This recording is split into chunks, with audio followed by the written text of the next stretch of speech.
मुख्यमंत्री जगन मोहन रेड्डी जी, केंद्रीय मंत्रिमंडल के मेरे सहयोगी निर्मला सीतारमण जी, पंकज चौधरी जी, भागवत कराड़ जी, अन्य जनप्रतिनिधि,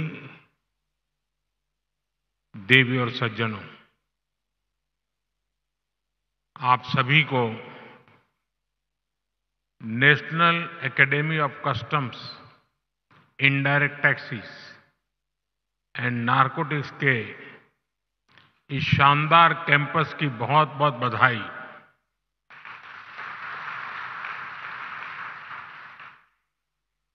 जिस श्री सत्य साई जिले में जिस क्षेत्र में एक कैंपस बना है वो अपने आप में विशेष है। ये क्षेत्र अध्यात्म, राष्ट्र निर्माण और सुशासन से जुड़ी हमारी विरासत का प्रतिनिधित्व करता है। आप सब जानते हैं कि पुट्टपर्ती में श्री सत्य साईं बाबा की जन्मस्थली है। ये महान स्वतंत्रता सेनानी पद्मश्री श्री कल्लुल सुब्बाराव की भूमि है। प्रसिद्ध पपेट्री आर्टिस्ट दलाभाई चलापति राव को इस क्षेत्र में ने नई पहचान दी है।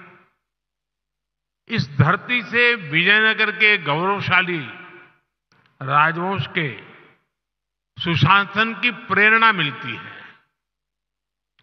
ऐसी प्रेरणादायी जगह पर नैसीन का यह नया कैंपस बना है।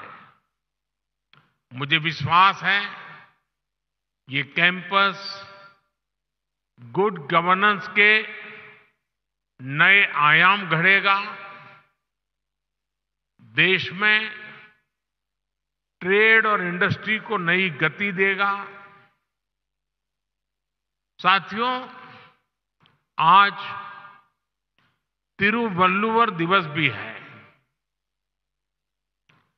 संत तिरुवल्लुवर ने कहा था, उरु पोरुलम उल्गु पोरुलम तन तिरुपोलम वेंदन पोड़ू, यानी राजस्व के रूप में प्राप्त राजकीय कर और शत्रु से जीते हुए धन पर राजा का ही अधिकार होता है।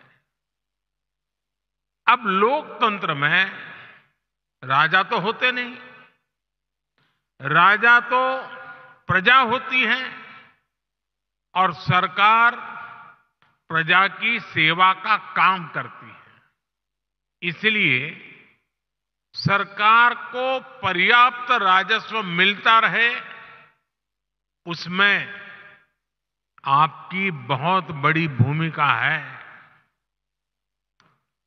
साथियों, यहां आने से पहले मुझे पवित्र लेपाक्षी में वीरभद्र मंदिर जाने का सौभाग्य मिला है।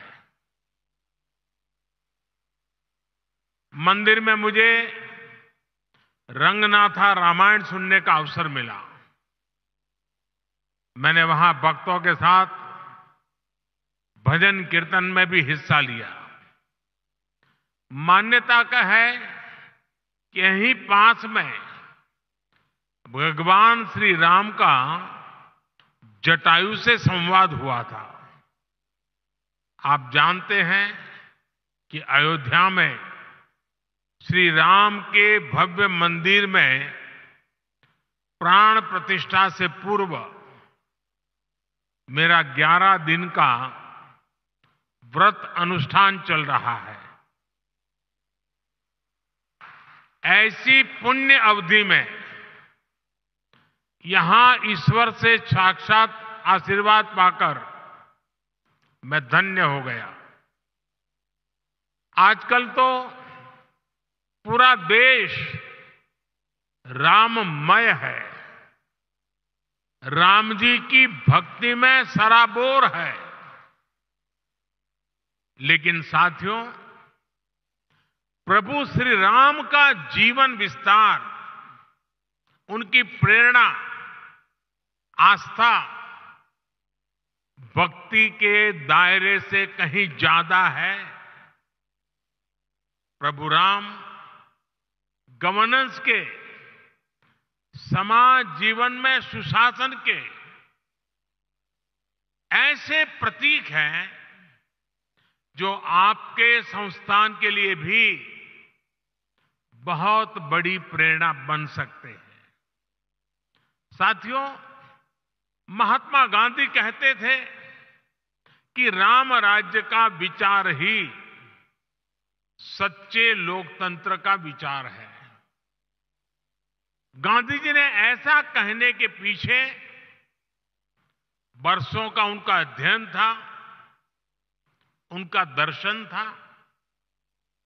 राम राज्य यानी एक ऐसा लोकतंत्र जहां हर नागरिक की आवाज सुनी जाती थी और उसे उचित सम्मान मिलता था।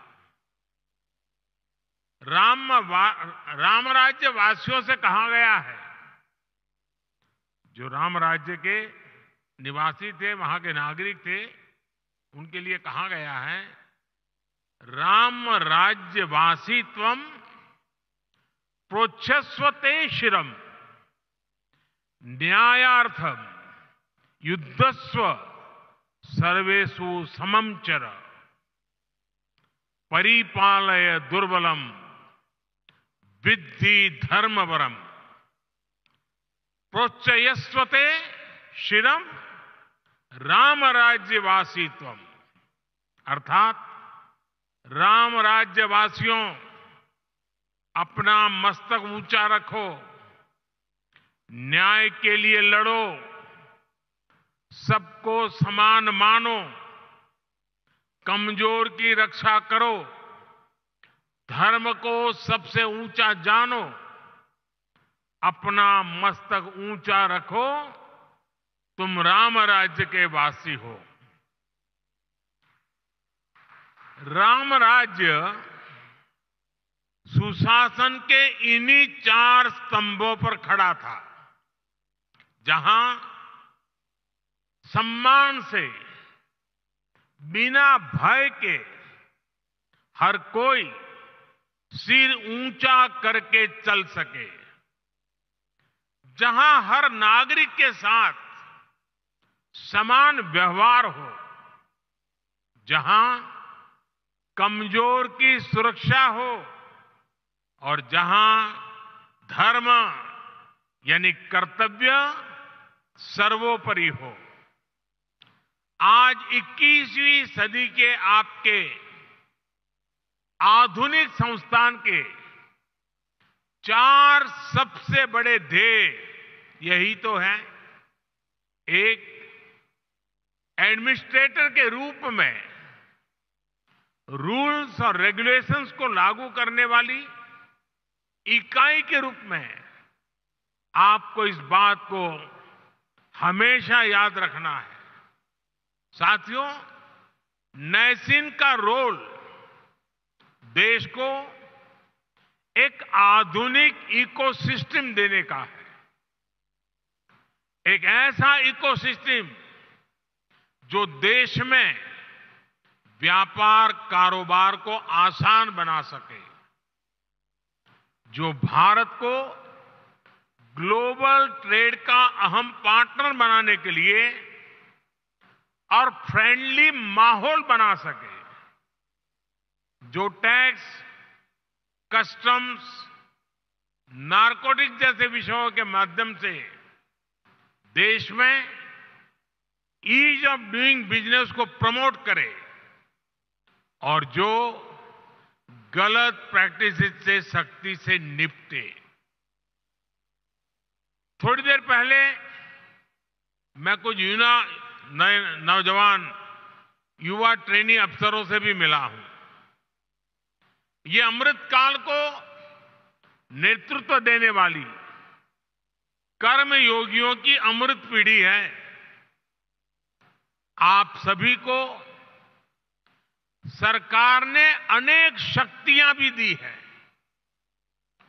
इस शक्ति का उपयोग आपके विवेक पर निर्भर करता है और इसमें भी आपको प्रेरणा प्रभु श्री राम के जीवन से मिलेगी।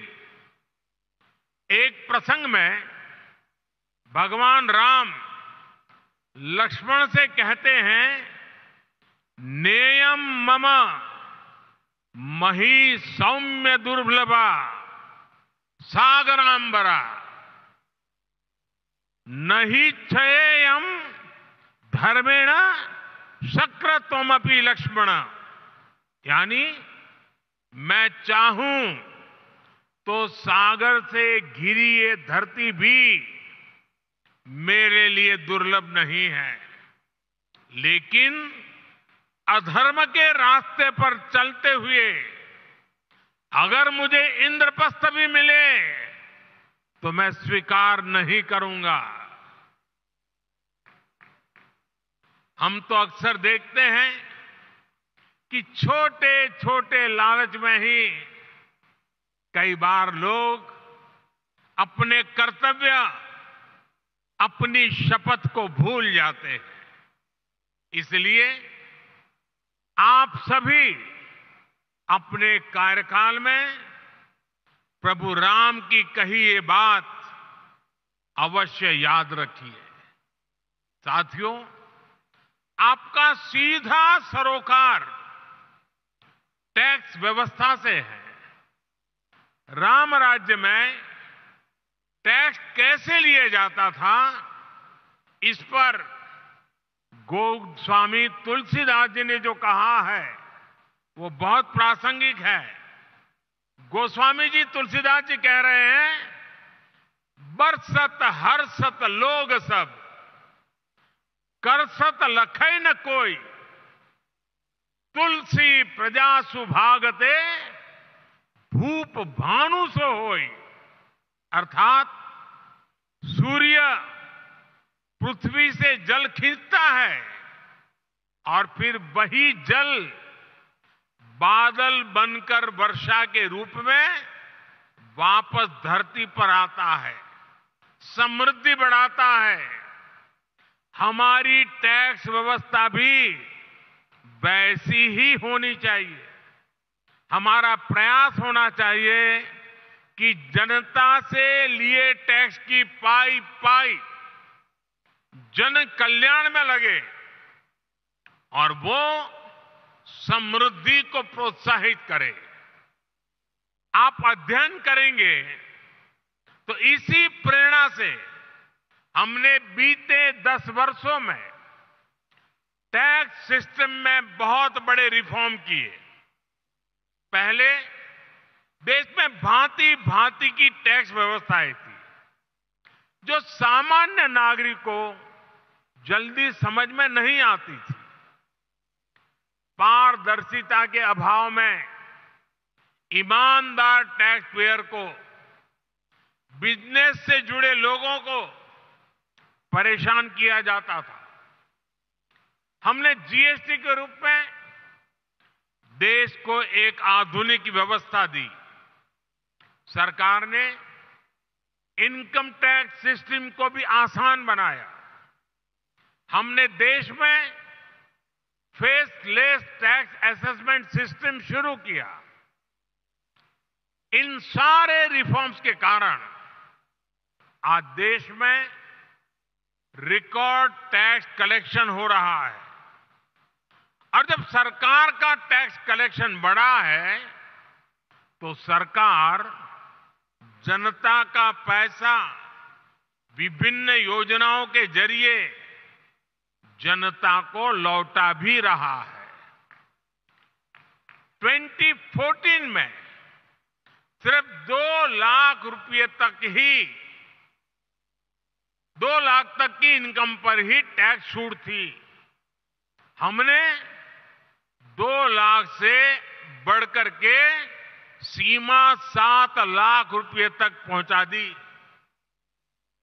2014 के बाद से हमारी सरकार ने टैक्स में जो छूट दी है, जो रिफॉर्म किए हैं, उससे देशवासियों को करीब करीब 2.5 लाख करोड़ रुपए टैक्स की बचत हुई है।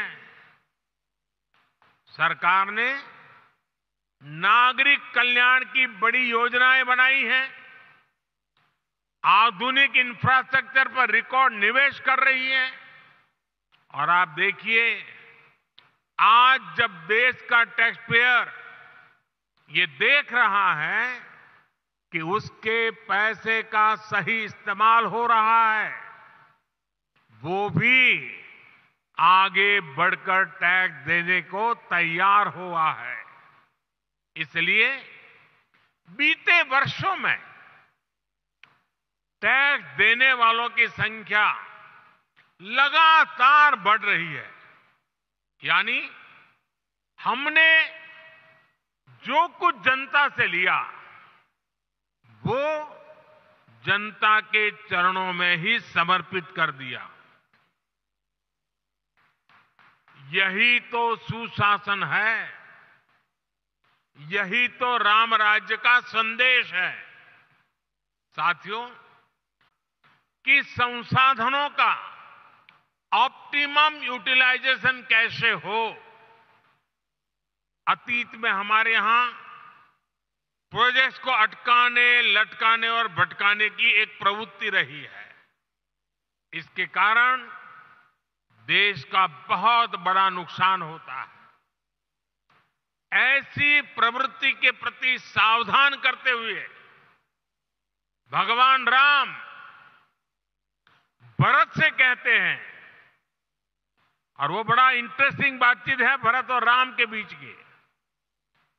राम भरत से कहते हैं, कच्चिदर्थम विनिश्चित्य लघु मूलम महोदयम क्षिप्र भार भसे कर तुम न दीर्घयसी राघव। अर्थात मुझे विश्वास है कि तुम ऐसे कामों को बिना समय गंवाए पूरे करते हो जिनमें लागत कम और उसके लाभ अधिक है। बीते 10 वर्षों में हमारी सरकार ने भी लागत का ध्यान रखा है और योजनाओं को समय पर पूरा करने पर जोर दिया है। साथियों, गोस्वामी तुलसीदास जी कहते हैं, माली भानु किसान सम, माली भानु किसान सम नीति निपुण नरपाल, प्रजा भाग बस होहिंगे कबहू कलिकाल। यानी सरकार में माली, सूर्य और किसान जैसे गुण होने चाहिए। माली कमजोर पौधों को सहारा देता है, उसका पोषण करता है, उसके हक के पोषण को लूटने वाले को हटाता है। वैसे ही सरकार को, सिस्टम को गरीब से गरीब का संबल बनना चाहिए, उन्हें सशक्त करना चाहिए। सूर्य भी अंधेरे का नाश करता है, वातावरण की शुद्धि करता है और बारिश में मदद करता है। बीते 10 वर्षों में गरीब, किसान, महिला और युवा, इन सबको हमने ज्यादा से ज्यादा सशक्त किया है।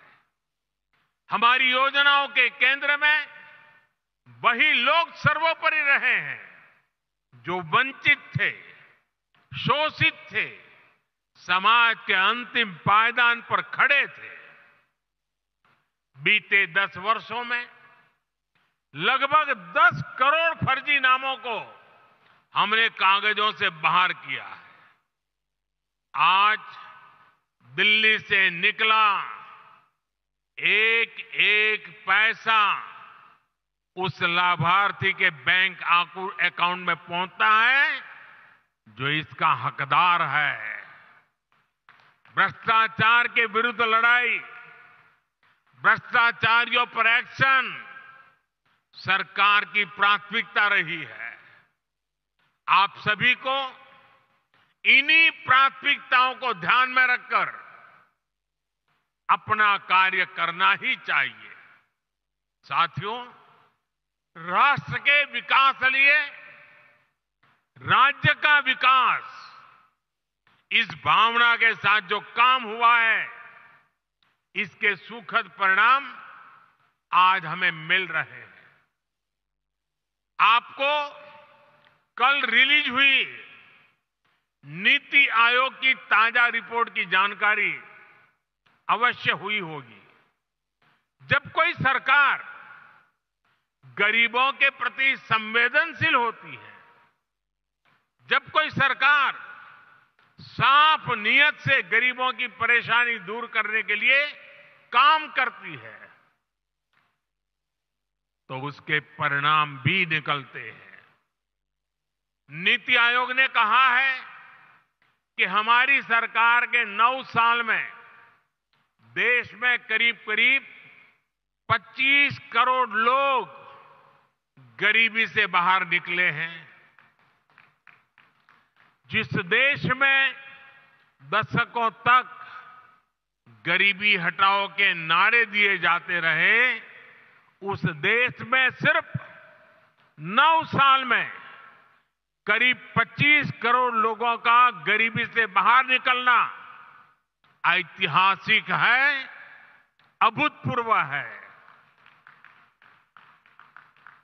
2014 में सरकार में आने के बाद से हमारी सरकार ने जिस तरह गरीब कल्याण को प्राथमिकता दी, ये उसका नतीजा है।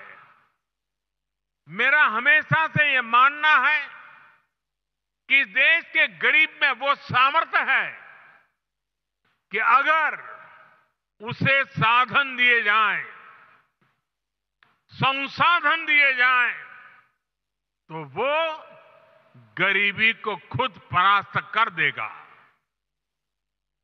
आज हम यही होता हुआ देख रहे हैं। हमारी सरकार ने गरीबों की सेहत पर खर्च किया, शिक्षा पर खर्च किया, रोजगार स्वरोजगार पर खर्च किया, उनकी सुविधाएं बढ़ाई, और जब गरीब का सामर्थ्य बढ़ा, उसे सुविधा मिली, तो वो गरीबी को परास्त करके सीना तानकर गरीबी से बाहर निकलने लगा। 22 जनवरी को अयोध्या में राम मंदिर में प्राण प्रतिष्ठा से पहले एक और शुभ समाचार देश को मिला है। भारत में गरीबी कम हो सकती है, ये बात हर किसी को एक नए विश्वास से भरने वाली है, देश का आत्मविश्वास बढ़ाने वाली है। भारत में कम होती है गरीबी, देश में नियो मिडिल क्लास का दायरा भी लगातार बढ़ा रही है। आप इकोनॉमी की दुनिया के लोग जानते हैं कि नियो मिडिल क्लास का बढ़ता हुआ ये दायरा इकोनॉमिक एक्टिविटीज को कितना ज्यादा बढ़ाने जा रहा है। निश्चित तौर पर ऐसे में आपको नैसीन को और ज्यादा गंभीरता के साथ अपना दायित्व निभाना है।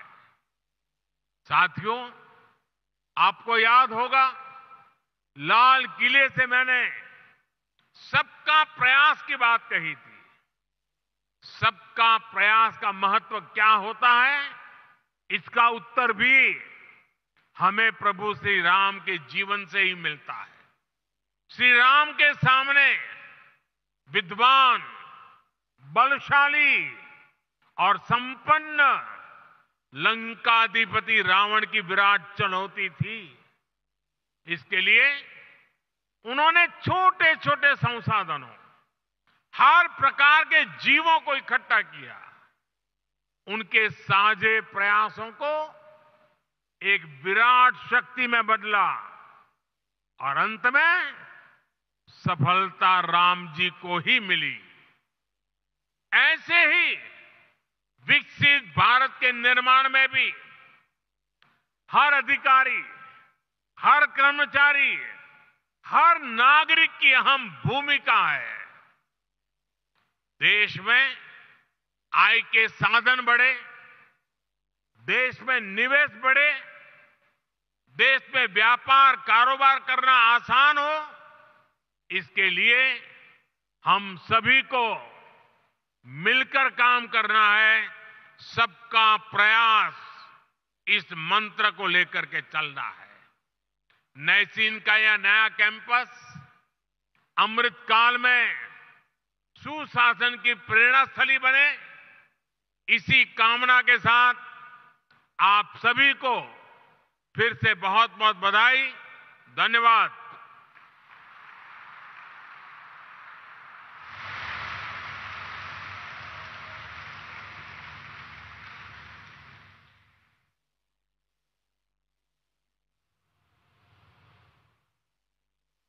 Esteemed Prime Minister Shri Narendra Modi ji, Honorable Governor of Andhra Pradesh Shri Abdul Nazir ji, Union Minister of Finance Srimati Nirmala Sitharaman ji, Ministers of State for Finance Shri Pankaj Chaudhary ji and Shri Bhagwat Kharad ji, my colleagues in the State Cabinet, officials from the Government of India and Government of Andhra Pradesh, and distinguished guests.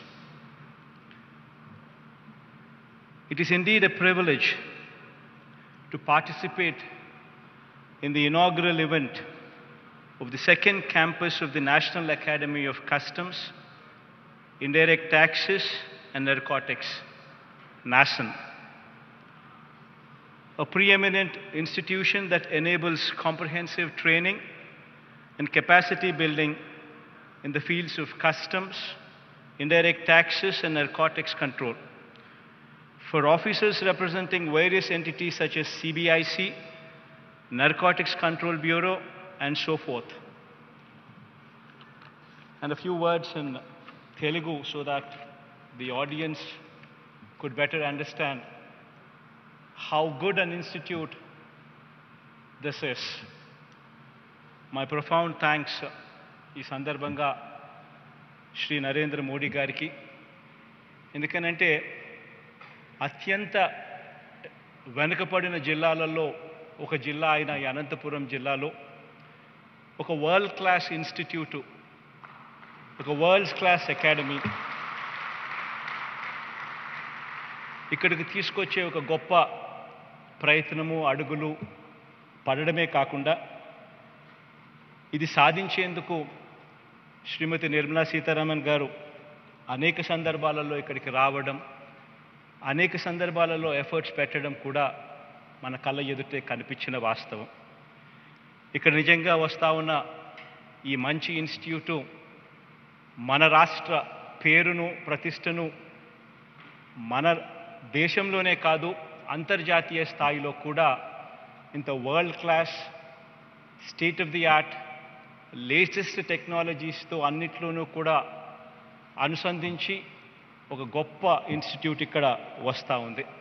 ఇది తీసుకొచ్చినందుకు మరొక్కసారి మనస్ఫూర్తిగా నరేంద్ర మోడీ గారికి, అదేవిధంగా శ్రీమతి నిర్మలా సీతారామన్ గారికి మనస్ఫూర్తిగా కృతజ్ఞతలు తెలుపుకుంటూ ఎక్కువ సమయం తీసుకోకుండా ఇక శ్రీ నరేంద్ర మోడీ గారికి మైక్ ఇచ్చే కార్యక్రమం చేస్తాను. Thank you.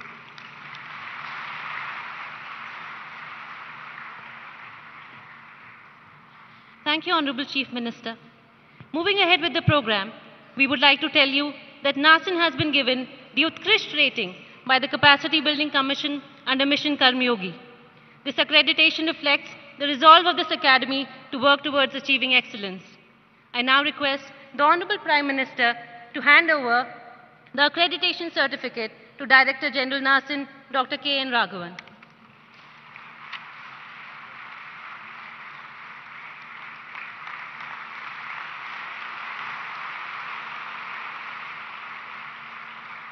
Thank you, Honorable Prime Minister.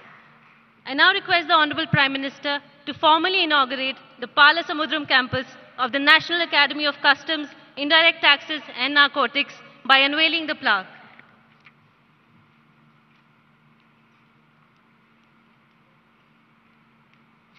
This will be followed by a short film about Nasin Palasamudram.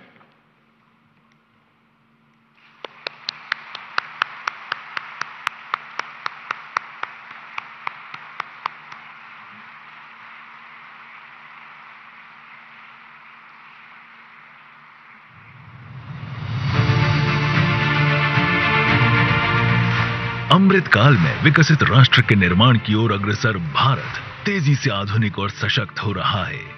दूरदर्शी प्रधानमंत्री श्री नरेंद्र मोदी के कुशल नेतृत्व में भारत उन्नत तकनीक एवं नवाचार को अपनाकर आज विश्व में अपनी असीम क्षमताओं का प्रदर्शन कर रहा है।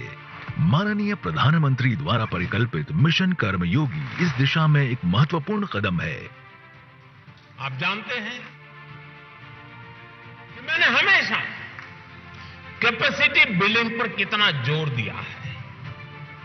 मुझे खुशी है कि आज आप सब सिविल सर्वेंट्स के बीच मिशन कर्मयोगी एक बड़ा अभियान बन चुका है। मिशन कर्मयोगी का मकसद है सिविल सर्वेंट्स के फुल पोटेंशियल का उपयोग करना। मिशन कर्मयोगी को गति देने में केंद्रीय अप्रत्यक्ष कर और सीमा शुल्क बोर्ड सीबीआईसी सदैव अग्रणी रहा है।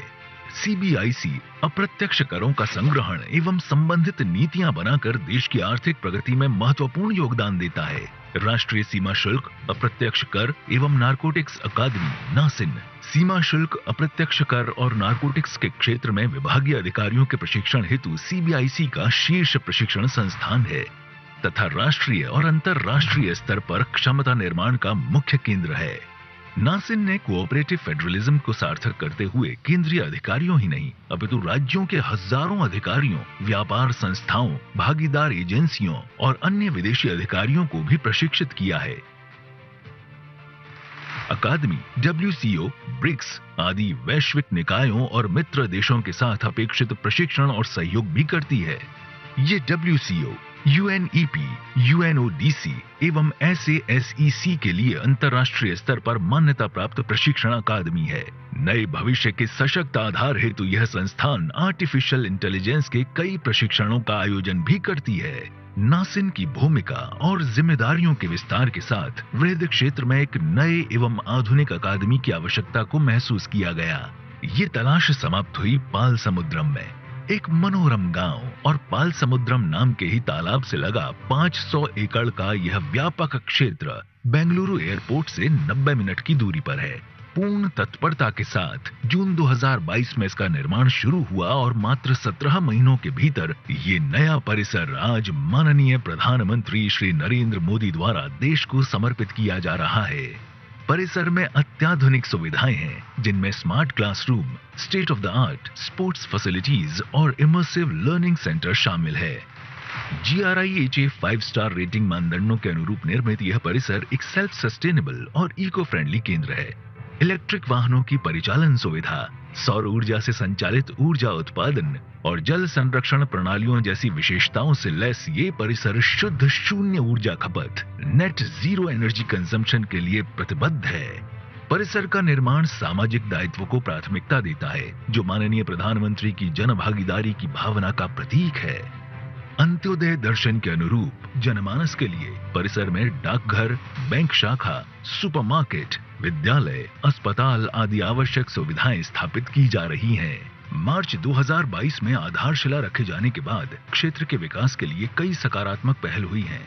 शीघ्र ही यहाँ होगा एक रेलवे स्टेशन और निकटवर्ती सड़क बनेगी राष्ट्रीय राजमार्ग। लोक सेवकों और अन्य हितधारकों में कौशल निर्माण हेतु समर्पित यह परिसर भारत को वैश्विक पटल पर एक नई पहचान देगा। यह नवीन कौशल विकास के प्रति सरकार की प्रतिबद्धता को प्रदर्शित करता है और हम सभी को कर्तव्य काल में विकसित भारत 2047 के संकल्प में योगदान देने के लिए प्रेरित करता है।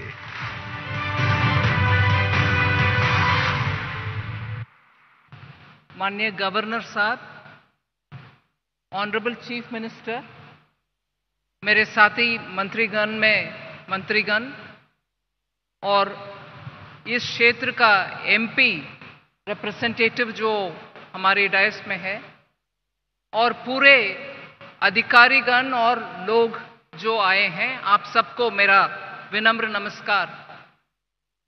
Because this is in Andhra Pradesh, I would like to speak a few words in Telugu. ఇది దేశంలోనే అతి ఉన్నతమైన ఒక మంచి ట్రైనింగ్ వ్యవస్థ.